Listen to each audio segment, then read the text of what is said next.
Doctor Abu Yusuf Selim, Bhasani জনশক্তি পার্টির মহাসচিব। ৭২ সংবিধান কোনো ধর্মীয় গ্রন্থ নয় যেটি পরিবর্তন করা যাবে না। আমি মনে করি দেশ এবং জাতির প্রয়োজনে পৃথিবী যতদিন থাকবে, দেশ যতদিন থাকবে, সংস্কার ততদিন থাকবে, যুগে যুগে পরিবর্তন হবে। আজকে একটি প্রস্তাবনা এসেছে, বাংলাদেশের যিনি প্রধানমন্ত্রী হবেন তিনি কি কি দায়িত্ব পালন করবেন। ইতিপূর্বে আমরা দেখেছি বাংলাদেশের যিনি প্রধানমন্ত্রী হন তিনি ওই দলের প্রধান হন, উনি সংসদীয় দলের প্রধান হন। ভাসানী জনশক্তি পার্টির পক্ষ থেকে বলেছি, আমাদের নেতা মাওলানা আব্দুল হামিদ খান ভাসানী আজ থেকে প্রায় ১০০ বছর আগে উনি এই দিক নির্দেশনা দিয়ে গিয়েছেন। উনি, আপনারা জানেন, উনি একটি রাজনৈতিক দল করেছিলেন, সেই দল আসামের প্রাদেশিক সরকার গঠন করেছিলেন।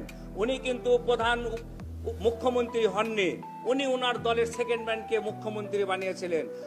এই ব্রিটিশ ভাগ হওয়ার পরে যখন ভারতীয় উপমহাদেশে দুইটি দেশ হয়েছিল, পাকিস্তান এবং ইন্ডিয়া, সেই পাকিস্তানের ক্ষমতায় ওনার দল এসেছিলেন। উনি পাকিস্তান হওয়ার পরে বাংলাদেশ আওয়ামী লীগ সৃষ্টি করেছিলেন।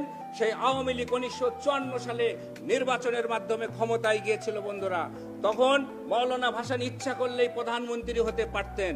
উনি প্রধানমন্ত্রী না হয়ে হুসেন শহীদ সোহরাওয়ার্দীকে প্রধানমন্ত্রী করে একটি ইতিহাস সৃষ্টি করে গিয়েছেন যে একটি ব্যক্তি যদি দলীয় প্রধান হয় এবং রাষ্ট্রপ্রধান হয় তাহলে দেশ চালাতে ভারসাম্য থাকে না, ঝামেলার সৃষ্টি হয়। সেই উপজেলা থেকে শুরু করে কেন্দ্র পর্যন্ত ক্ষমতার দ্বিধাবিভক্ত দেখা যায়। তাই উনি সেই কাজটি করেননি। তাই আমরা বলেছি আমরা সবাই মিলে ঐক্যের স্বার্থে প্রধানমন্ত্রী যিনি উনি সংসদীয় দলের নেতা হতে পারবেন, কিন্তু দলীয় প্রধান থাকতে পারবেন না। যদি দলীয় প্রধান থাকেন তাহলে ওই পদটি ছেড়ে তাকে প্রধানমন্ত্রী হতে হবে। আর দ্বিতীয় যে বিষয়টি আলোচনা চলছে, সেখানে আমরা ঐক্যমত কমিশনকে ধন্যবাদ দিয়েছি। ওনারা আগে বলেছিল বহুত্ববাদ, এই মূলনীতির মধ্যে বহুত্ববাদ নিয়ে আসবেন।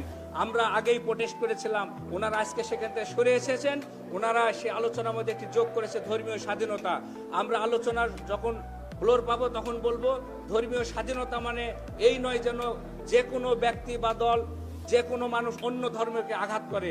ধর্মীয় স্বাধীনতা বলতে এখানে উল্লেখ করতে হবে যার যার ধর্ম সে পালন করবে, অন্যের ধর্মকে আঘাত করা যাবে না, অন্যের ধর্মীয় নেতাকে তিরস্কার করা যাবে না, এই বিষয়গুলি উল্লেখ থাকতে হবে। এই কথাগুলি আমরা বলবো ইনশাল্লাহ। আপনাদের সবাইকে ধন্যবাদ। আসসালামু আলাইকুম।